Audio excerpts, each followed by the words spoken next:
अपना 7 મઈના દિવસે ગુજરાત રાજ્યમાં જો લોકસભાની ચૂંટણી છે એના જો અનુસંધાને સુરત પોલીસ કમિશનરેટ એરિયામાં કુલ નવસારી લોકસભાની સીટ અને બારડોલી લોકસભાની સીટના અહીંયા વિસ્તાર આવે છે જો કમિશનરેટમાં, જેમાં કુલ 23 જેટલા પોલીસ સ્ટેશન ઇલેક્શનમાં જશે. કુલ મોર દેન જો 1600 વધારે બૂથો ઉપર ઇલેક્શન છે. એના ધ્યાનમાં રાખીને અને ખાસ કરીને પૂરા કાયદા અને વ્યવસ્થા ખૂબ સારી રીતે જળવાય, લોકો આપણા નિષ્પક્ષ અને ભય વગર જઈને આપણા વોટિંગના આપણા જો હક છે એના ઉપયોગ કરી શકે, એના ધ્યાનમાં રાખીને સુરત શહેર પોલીસ તરફથી કન્ટિન્યુઅસ જો હે એવા અસામાજિક તત્વો ઉપર જો હે એક્શન લેવાની કામગીરી ચાલુ છે. સાથોસાથ એરિયા ડોમિનેશન કરવામાં આવી રહ્યા છે. જો આપણા ડીજી ઓફિસ તરફથી આપણે એના પેરામિલિટરી ફોર્સ મળી છે 3 કંપનીઓ, એના લઈને જો એ અલગ અલગ વિસ્તારોમાં જો ફૂડ પેટ્રોલિંગ, નાકાબંધી અને ચેકિંગ કરવામાં આવે છે. અને જ્યારથી આપણા ચૂંટણીની જાહેરાત થઈ છે ત્યારથી અત્યાર સુધી કુલ 20,000 જેટલા લોકો ઉપર અટકાયતી પગલાં અલગ અલગ સેક્શનોમાં લેવામાં આવેલા છે, જેમાં કરીબ 53 જેટલા લોકોના પાસા કરવામાં આવેલી છે અને 91 જેટલા લોકો છે જેના ઉપર તડીપારની કાર્યવાહી અત્યારે ચાલુ છે. અને કુલ 34 જેટલા લોકો છે જેના ઉપર તડીપારના આદેશ બી તડીપાર કરી દેવામાં આવેલા છે. અને એના પ્રોવિઝનને બી કરીબ 1600 જેટલા કેસો થયા અલગ અલગ વિસ્તારમાં. ઇલીગલ આર્મ્સના બી કરીબ 8 જેટલા કેસો કરવામાં આવેલા છે, જેમાં ઘણા બધા વેપનના રિકવરી થઈ છે. અને આ સિવાય શહેરના અલગ અલગ જેટલા બી અમારા સંવેદનશીલ વિસ્તારો છે, જો ક્રિટિકલ બૂથવાળા વિસ્તારો છે, આમાં જો ફૂડ પેટ્રોલિંગ અને ડેલી એવરીડે નાઇટમાં જો એ અને અલગ અલગ ટાઈમ ઉપર જો એને નાકાબંધી કરીને અમે લોકો જો ચેકિંગ કરીએ છીએ, આમાં બી આપણને ખૂબ સારી સફળતા પણ મળે છે. જેમાં અત્યાર સુધી અમે લોકો લગભગ કરીબ 4-5 દિવસમાં કુલ 12,000થી વધુ વ્હીકલો જો ચેક કર્યા છે. આમાં લગભગ 200 જેટલા લોકો એવા પકડાયા જેના પાસે છરી અને ચપ્પુ, તલવાર અને ધોકા જેવા શસ્ત્રો લઈને ચાલતા હતા. આ લોકો પકડાયા જોઈએ.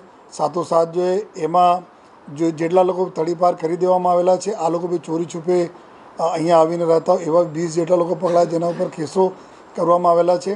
સાથોસાથ ઘણા બધા લોકો જો નશામાં જો ગાડીઓ હંકારતા હોય એવા લોકો બી મેં પકડાયા, જેમાં કરીબ 150 જેટલા લોકો આ લોકો પકડાયા જોઈએ. અને આ સિવાય જેટલા બી હિસ્ટ્રી સીટો છે, અમારા MCR કાર્ડવાળા છે, ટપોરીઓ છે, એના ઉપર સતત જો એ પોલીસના એકદમ ભીસ વધારવામાં આવેલી છે જો અને પૂરા વિશ્વાસ છે કે ખૂબ સરસ રીતે સારા માહોલમાં આપણી 7 તારીખના રોજ ચૂંટણી જો પૂર્ણ થશે જો અને આ સિવાય પણ આવનાર દિવસોમાં કન્ટિન્યુઅસ આ પ્રકારના ડ્રાઈવ રહેશે. અને પૂરા જો અમે લોકોને ખાતરી પણ આપીએ છીએ કે આપને ખૂબ સારા એક માહોલ સુરત શહેર પોલીસ આપશે, જ્યાં આપ લોકો જઈને ખૂબ એકદમ કોઈ ભય વિનાના, કોઈ બીક વિનાના આપ લોકો આપણા મતદાનનો ઉપયોગ કરી શકો. ઇલેક્શનને હવે 1 સપ્તાહ બાકી છે, સંવેદનશીલ વિસ્તારમાં કઈ રીતે હવે આગળના દિવસોમાં ધ્યાન રાખવામાં આવશે? ઇલેક્શન 7 તારીખ છે, તો એટલે અમે કરીબ 1 અઠવાડિયે જેટલા આપણી પાસે સમય છે.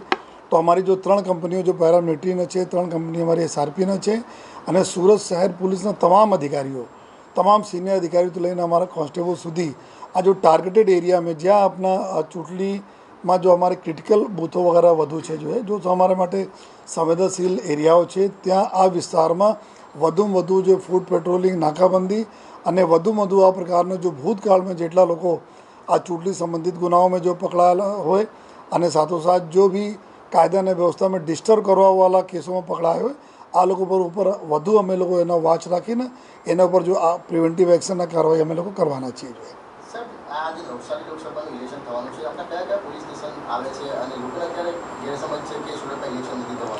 આપણા વાત કરીએ તો નવસારી જો લોકસભા છે 25 નંબરની, આમાં ટોટલ જો આપણા 4 જો વિધાનસભા સુરત શહેર પોલીસ કમિશનરેટ એરિયામાં આવે છે, જેમાં 84 છે, મજુરા છે, લિંબાયત અને ઉધના છે જો. અને બારડોલીના 2 આંશિક અમને ઉપર આવે છે જો. આ બૂથો લગભગ 20-25% જો બૂથો આવે છે બારડોલી લોકસભાના 23 બારડોલીના. તો આ અમારા જો કરીએ તો મેન અમારા કરીબ 25 જેટલા 23 જેટલા પોલીસ સ્ટેશન જો વિસ્તારમાં લાગે છે. આમાં આ રીતે આપણા જોઈએ તો ઉધના, લિંબાયત આ બધા જો અમારા પોલીસ સ્ટેશનો છે. ડિંડોલી અગર આ બાજુ જો આઉટર અમારા ઘણા બધા એવા પોલીસ સ્ટેશનો છે જો 23 પોલીસ સ્ટેશન. શહેરના કુલ 33 જો જ્યુરિસ્ડિક્શનલ પોલીસ સ્ટેશન, માત્ર 9માં ચૂંટણી નથી. બાકી અમારા એના સિવાય કરીબ 24 જેટલા પોલીસ સ્ટેશન છે જ્યાં ચૂંટણી પૂરી પ્રકારની ચૂંટણી છે અને આ જ એરિયા મેં અમારા અધિકારીઓ ખૂબ મહેનત બી કરી રહ્યા છે.